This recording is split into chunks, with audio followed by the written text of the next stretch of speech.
Amis du rail, bonjour. Aujourd'hui, je vais vous parler du métro mythique de Paris, le MP59.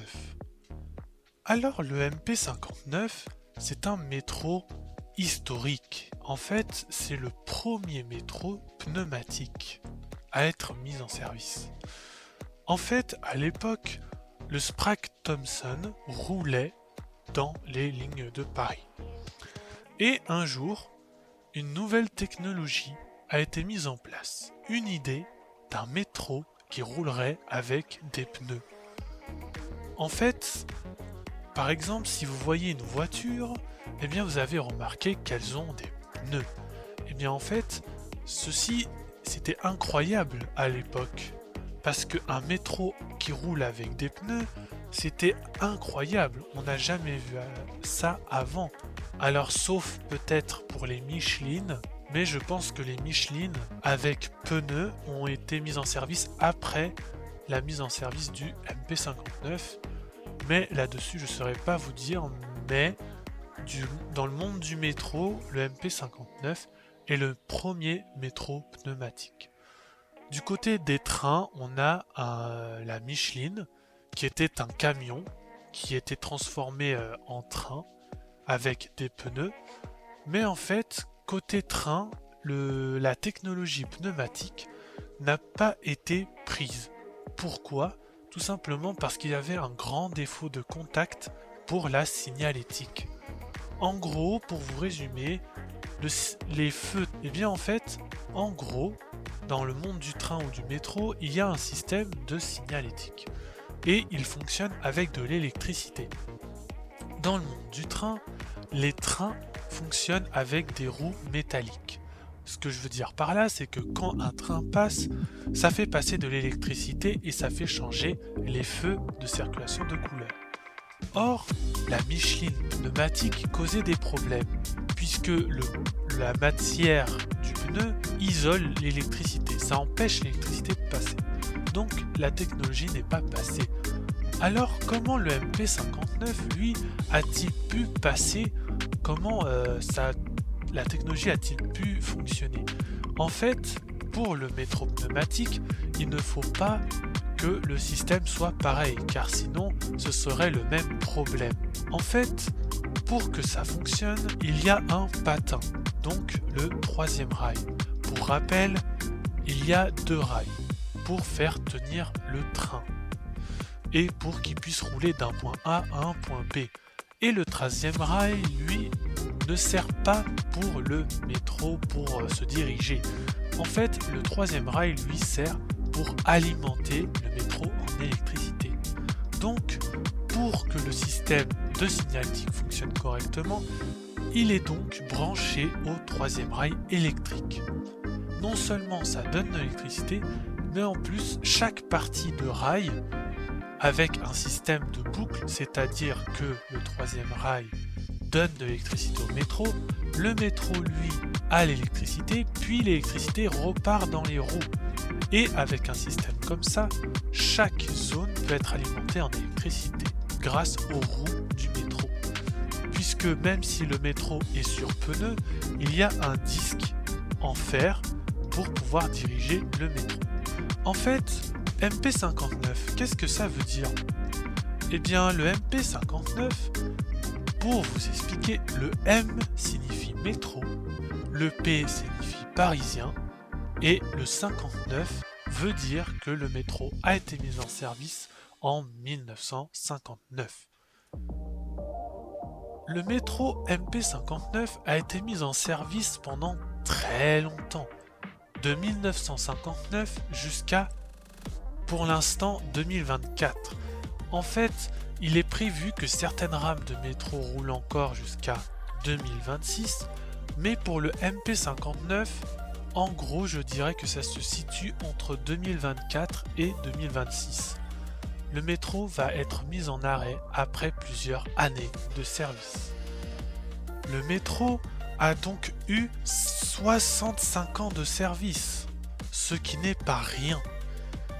Dans le monde des rames de train ou de métro, pas beaucoup de rames ont roulé aussi longtemps. Par exemple, pour vous faire une comparaison, les trains qu'on a nommés les petits gris ont roulé pendant environ 40 ans. Mais cette info, j'en suis pas sûr, mais beaucoup de trains ont roulé seulement pendant 40 ans et ensuite ont été remplacés. Toutes les rames que vous voyez avec des poignées dans Paris, en fait moi je les appelle comme ça, les métros à poignées. Donc sur la ligne 6, la ligne 11, la ligne 10 et encore quelques autres lignes, eh bien il faut savoir que c'est des métros dont la plupart ont roulé pendant 100 ans, pendant un siècle entier, ou presque. Du coup, en fait, ce qui est impressionnant, c'est de savoir que ce métro a roulé pendant 65 ans. Pour vous donner une idée, désormais la retraite est à 64 ans. Le métro, lui, prend sa retraite à 65 ans. Pour moi, je pense que c'est un record. Aucun métro n'a roulé pendant aussi longtemps. Donc, comment ça s'est passé? Comment s'est passée la mise en service? Eh bien, en fait, le MP59, avant d'être mis en service, il y a eu une petite rame qui est juste la tête du métro qui était mise en service, la fameuse petite navette entre Pré-Saint-Gervais et Porte des Lilas à peu près. C'est-à-dire qu'en fait, c'était entre la ligne 7 bis et la ligne 3 bis, à l'époque connectée par cette petite navette. Cette petite navette qui a permis de tester le métro pneumatique pour la première fois. Donc, après avoir fait ses preuves, le MP59 fut mis en service. Côté historique maintenant, comment a évolué le MP59? Sachez que le MP59 n'a pas toujours été comme on peut le connaître aujourd'hui. Par exemple, actuellement, je vous montre avec mes vidéos sur la ligne 11 que j'ai fait, vous pouvez voir à quoi ressemble le MP59. Mais il n'a pas toujours ressemblé à ça. Alors, vous allez sûrement me demander, mais du coup, train et métro, à quoi ça ressemblait avant? Eh bien, il y a une période où, à l'avant du train et à l'arrière, ce n'était pas du tout la même chose. À l'époque, on ne pouvait pas monter par n'importe quelle porte. En fait, si vous étiez à la tête du train, il y avait 2 portes qui étaient réservées pour le personnel. Car à l'époque, les portes n'étaient pas encore automatiques. En fait, ce qu'il faut savoir, c'est que le MP59 fait partie du métro où c'est des technologies avec des automatismes, avec ouverture et fermeture des portes automatiques, frein automatique, système d'urgence automatique, etc. Parce qu'en fait, pour vous comparer, le Sprague Thompson, lui, avait seulement la fermeture des portes automatique, mais l'ouverture, elle, était manuelle.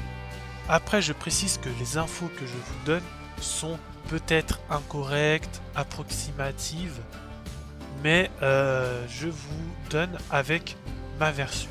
Parce qu'en fait, par exemple, même dans la même idée, il y avait des petits grilles où les portes s'ouvraient manuellement, mais elles se fermaient automatiquement. Qu'est-ce que ça veut dire? Eh bien en fait, ça veut dire que si seule la fermeture est automatique, ça veut dire que pour ouvrir la porte, vous devez, par exemple, tirer sur une poignée de la porte du train et ensuite pousser avec vos 2 mains de manière à ce que les portes puissent s'ouvrir. Par exemple, moi, j'ai déjà pris un train où fallait pousser les portes avec les mains pour l'ouvrir. Mais sinon, ça se fermait automatiquement avec un système d'air et de pistons. Du coup, le MP59, lui, c'était une sorte de révolution car l'ouverture et la fermeture étaient automatiques. Mais en fait, ce que vous devez savoir, et ça va peut-être vous étonner, c'est que, comme je le disais, à la tête du train ou à l'arrière du train, les portes n'étaient pas automatiques. En fait, si on prend la rame avant, vous avez donc 8 portes. Et les 6 premières portes sont donc à ouverture et fermeture automatique, et la porte qui est derrière celle du cabine du chauffeur était manuelle. Ouverture et fermeture manuelle. En fait, à cette époque-là, il y avait un contrôleur d'ouverture et de fermeture de portes. Et du coup, à cette époque-là, les portes étaient contrôlées par quelqu'un. Ce n'était pas encore le chauffeur qui contrôlait l'ouverture et la fermeture des portes. Ensuite, il y a eu une évolution technologique dans le MP59. Un jour, l'automatisation a été plus poussée et l'ouverture et la fermeture des portes se font désormais dans la cabine du train. Donc désormais, le chauffeur a plusieurs façons d'ouvrir et de fermer les portes. La première façon est d'appuyer sur un bouton vert qui permet d'ouvrir les portes manuellement ou avec le bouton rouge qui permet de fermer les portes. Le bouton jaune, lui, sert à faire ce qui s'appelle le ronfleur. En fait, qu'est-ce que c'est que le ronfleur? C'est ce qu'on entend avant que les portes se ferment. Je vous fais écouter un petit morceau.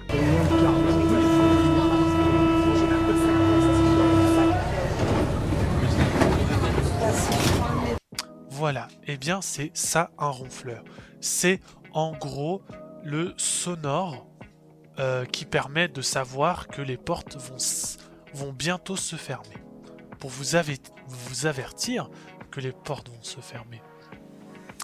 Et en fait, il y a un deuxième endroit où le chauffeur peut faire ça. Le premier endroit, c'est tout simplement quand il est assis et qu'il conduit, il y a des boutons accessibles. Ensuite, le deuxième endroit, c'est lorsqu'il se met à l'endroit où il y a la porte de la cabine et qu'il se penche pour regarder à l'extérieur, il y a encore une fois ces trois boutons. Le rouge pour fermer les portes, le vert pour les ouvrir et le jaune pour faire le ronfleur. Mais personnellement, j'ai déjà vu à peu près ça et de ce côté c'est plus uniquement rouge ou uniquement vert. Donc ensuite avec l'évolution, il y a même eu une nouvelle emplacement de technologie, l'ouverture automatique, mais encore d'une autre façon. Et cet autre système, c'est que en fait, avec les systèmes de balises, c'est-à-dire que il y a des boîtes électriques en dessous des métros que parfois vous pouvez voir avec les rails. Du coup, parfois, par exemple, tous les X mètres dans le métro, il y a une boîte électrique qui s'appelle balise, qui permet de donner des informations dans le train. Et en fait, avec un emplacement de technologie comme cela, dès que le train s'arrête, les portes s'ouvrent toutes seules. Or, vous savez, c'est un métro avec des poignées, du coup, il suffit que vous levez la poignée pour que la porte s'ouvre. En fait, ça explique pourquoi des fois l'ouverture est rapide et des fois l'ouverture est lente. Si l'ouverture se fait rapidement, c'est-à-dire que le métro freine et les portes s'ouvrent déjà, eh bien, cela signifie que le métro a le système automatique, ce qui explique que vous pouvez ouvrir les portes et que le train n'est pas encore totalement arrêté. Mais c'est pas forcément ça. Ensuite, si par contre l'ouverture des portes est plus lente, par exemple, vous avez peut-être remarqué que des fois le train s'arrête, mais les portes ne s'ouvrent pas tout de suite. Et bien là, c'est parce que les portes sont en manuel et que le chauffeur doit appuyer sur le bouton pour ouvrir les portes.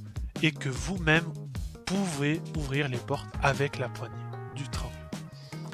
Et du coup, ça explique pourquoi des fois ça fonctionne, des fois ça fonctionne pas, c'est-à-dire que soit le système est en panne, soit c'est juste le chauffeur qui a mis les ouvertures des portes en mode manuel.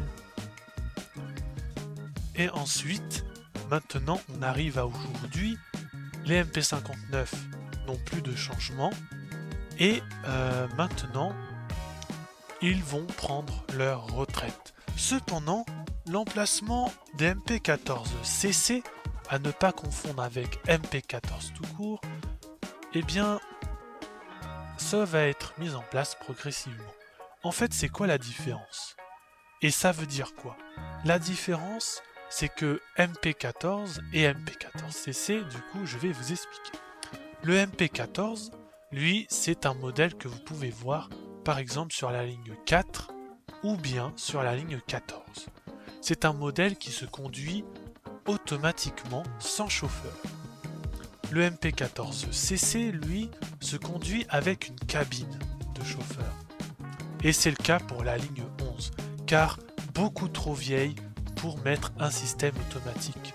Alors que la ligne 4, elle, c'était beaucoup plus facile, puisque c'était prévu, je pense, depuis longtemps qu'elle soit automatisée. Qu'est-ce que ça veut dire, MP14 ?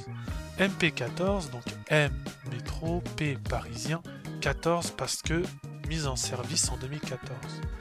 Personnellement, je suis étonné de cette info parce que pour moi en 2014, c'était pas encore là. En fait, c'est la date de commande du coup, mais ils ont été mis en service plus approximativement vers 2020, 2021 et 2022 par là. Ensuite, MP14CC, c'est pareil. Métro, parisien, 2014. CC, du coup, premier C pour cabine et deuxième C pour conduite. Donc, cabine de conduite. Parce qu'il y a version sans cabine et version avec cabine. Et du coup, ensuite, quel est l'avenir de ce métro ? Eh bien, la plupart seront mises dans des musées, par exemple le fameux musée de Toulouse, ou d'autres musées qui conservent des anciens trains historiques. Sachant qu'il y a un musée que j'ai visité il n'y a pas très longtemps, entre 2023 et 2024, où il y a un ancien MP59 avec le modèle de l'époque, avec les portes où il y avait un contrôleur d'ouverture et de fermeture des portes. Du coup, il sera ajouté dans la collection des trains d'époque. Mais du coup, comment ça va se passer ? Eh bien, d'autres par contre, malheureusement, seront mises à la casse. Et malheureusement, pour moi, c'est un morceau historique du métro parisien, du coup ce serait dommage.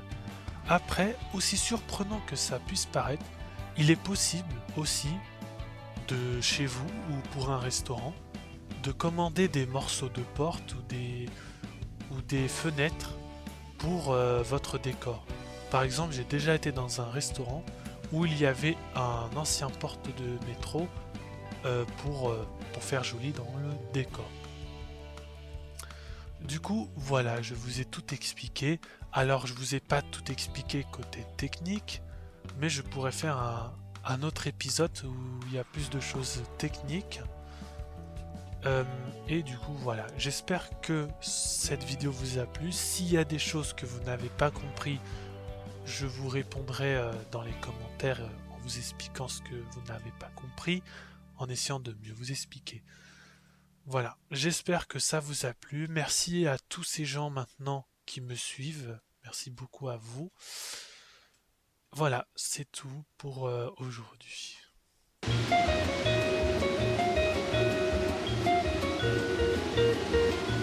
suis le poissonneur des lilas, le gars qu'on croise et qu'on ne regarde pas. Il n'y a pas de soleil sous la terre, drôle de croisière. Pour tuer l'ennui, j'ai dans ma veste les extraits du Reader Digest. Et dans ce bouquin, il y a écrit que des gaz la coulent douce à Miami. Pendant ce temps-là, je fais le zouave au fond de la cave. Paraît qu'il n'y a pas de sous-métier, moi je fais des trous dans les billets. Je fais des trous, des petits trous, encore des petits trous, des petits trous, des petits trous, toujours des petits trous. Des trous de seconde classe,